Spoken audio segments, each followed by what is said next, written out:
Hey guys, what's up? So this is just a little update video on my ankle, and I've got a couple things to tell you about. So you probably remember after it happened last Saturday, I went to the emergency room and I saw the emergency doctor. I was given the standard treatment of elevating my foot and icing it, which was also supported by a lot of you, so thank you for the advice. But then I followed up with my orthopedic doctor a couple days later. A result of that is me having to wear this boot. You know what? I think we've got some beautiful B-roll of this boot.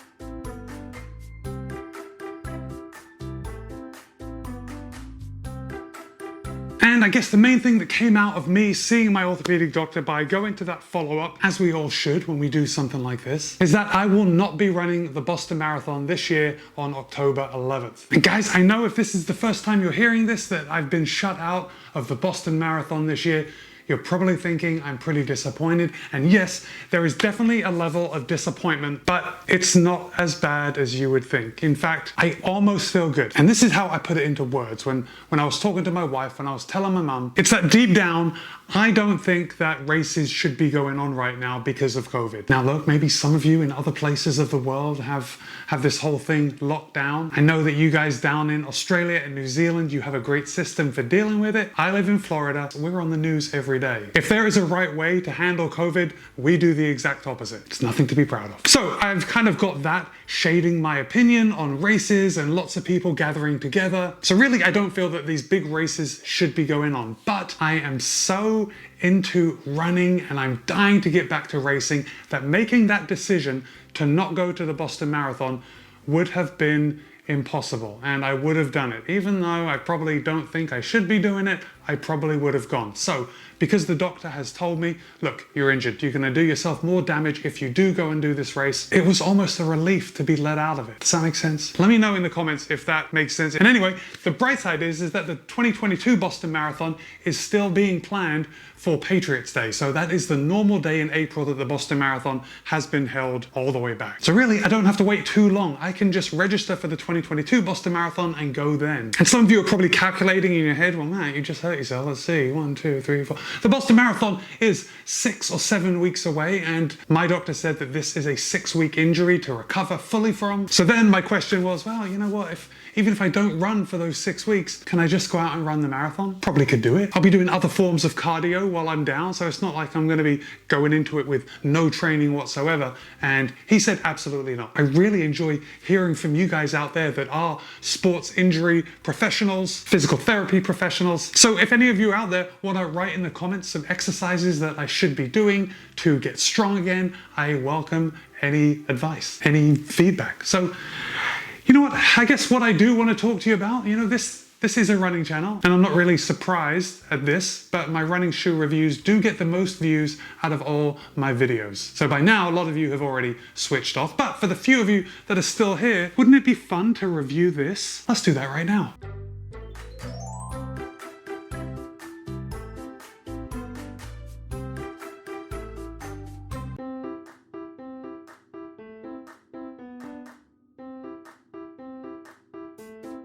I have come outside on this beautiful day to tell you all about the Rebound Air Tall. And it's tall because it's tall this way, not for tall people like me. And the Rebound Air is specifically designed for grades 2 and 3 ankle sprains. So keep this in mind if you ever sprain your ankle. And guys, I really chose the wrong camera for today's review video. I brought out my regular Canon camera when I probably should have used an action camera because I've kind of got it jammed up in a tree. Let me just turn this around and then switch to this camera. This is the Insta360 Go 2, and now you can see what I'm looking at. It's kind of precariously perched here in the wedge of the tree, but that Joby tripod is doing a pretty good job of holding on. But back to the boot. The Rebound Air is a pretty fantastic boot, and it's got some pretty good features that I think you guys are going to find fascinating. And yes, air is in the name, so there is something air incorporated into it. But first of all, the general construction is it's very rigid. When my foot is in this boot, it's not going anywhere. My ankle is supported. My ligaments that I have torn when I rolled my ankle, giving me this sprain, are well protected in the Rebound Air. Look at this sturdy plastic all the way up and down. We have 3 points to secure it to your ankle, and I'm going to show you how I strap into this thing in just a second. My friends, if this is your first time visiting this channel, this is a running channel, and this is actually a parody sort of video. So if you like running, why don't you go ahead and hit that subscribe button, give this video a thumbs up. It just helps get that video out there to other people that may get some value from this. Hey, let me just show you how we actually put these boots on, because this is going to come in handy if you ever need it. First of all, we have to undo all the Velcro that is holding this top plate in place. And it's pretty secure in there. Then we are going to remove this top piece. We open up. This is a great time to show you guys this insole that gives extra protection while you're walking, lots of padding. And it's honestly, guys, it's not rocket science. You just kind of put your foot in like that all the way to the back and then wrap it up like a burrito. The pump button is Velcro and it comes off. So if for some reason you tighten it too much and the button is off center, you can just take it and center it again. Then you place this front piece right on there, making sure that the push button for the air pump and the release valve are lined up with the holes. Now this part is very important. I'm gonna go slow for you guys, but you have to do the middle strap first. I don't know why, but that's what the instructions say. And that kind of precision, I really get a kick out of. I like being told that I've got to do one thing one way, and if I don't, well, it may not work as it's intended. That's a joke. I really don't think that's the case. But the last strap that you put on is the top strap. And then just to make sure everything is custom fitted for your needs, we go ahead and we pump that up. And where I'm feeling it is right around my ankle. So right where the injury is, that's where the air pockets are, and I can feel it just really comfortable, increasing the pressure around my ankle. Beautiful. Now, just like we do with all our running shoe videos, why don't we start at the top and work our way down? First of all, we have this. The outer material is like a hard plastic. I don't know what kind of plastic. They don't kind of advertise the specs like running shoes do. But it's a very rigid plastic. It does come in two pieces. This is a front piece that kind of fits on, holds your foot in place, and the straps cinch it down. On the inside, we can see a nice padded material. It's kind of like a very thick tongue on a running shoe. On a daily trainer, sometimes you get those really thick tongues that are very annoying to look at, rather unsightly. That's how thick this liner is. We also have this bulbous thing right here in the front, and this is circa 1994. I think that's when I had Reebok pumps. That's what it reminds me of, because this little bubble here is connected to a couple of chambers further down in the boot, and when you pump it, pumps air into it, and it cinches down on that ankle, giving you a fully supported feel.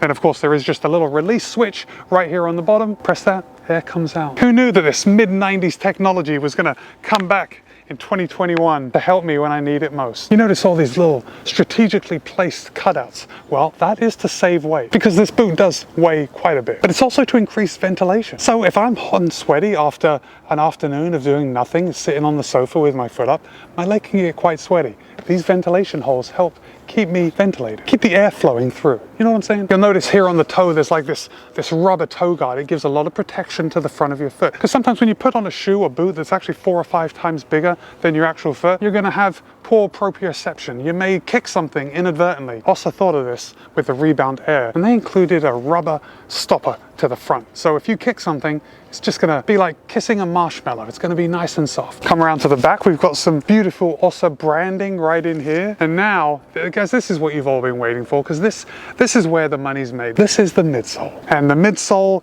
is beautifully shaped around this plastic, and it's actually fairly comfortable. And you are gonna notice the outsole as well. The outsole is a fairly thick rubber, but you want this thing to last.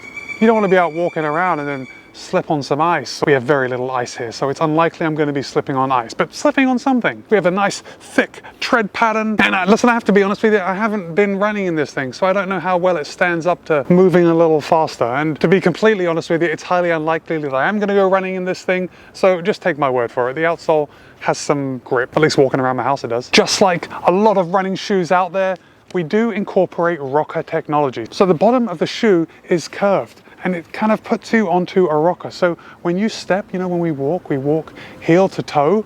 Let me show you on the boot. Heel to toe. The rocker helps that. Just helping you move from heel into forefoot, and then again, the way normal people walk. And my friends, now this is the question you've all been wondering about, because this is what is going to stop you from getting it, perhaps, and that is price. Now, I have a little problem with the pricing of this thing, because I went and I got it from my doctor. And if you're not familiar with the healthcare system in the United States, let's just say it's less than ideal. So when my doctor gave me this, I had to sign a piece of paper saying that if my insurance doesn't cover the cost, I have to come up with it. The cost that my doctor quoted was $285 for this boot. But guys, I don't want you freaking out, because $285 $285 is a lot of money. Not everyone is going to want to pay $285 for the OSA Rebound Air, even though it's got all these great features. But I am here to help you, and I have found it on Amazon for $79.99. That's right guys, $79.99 on Amazon, but if you don't have insurance and you go to a doctor, you get to pay $285 for it. This is the OSA Rebound Air, and now you know all about it. My name's Matt. I post new running videos at least twice a week. Be kind, be happy, run well. I'll see you in a couple of days.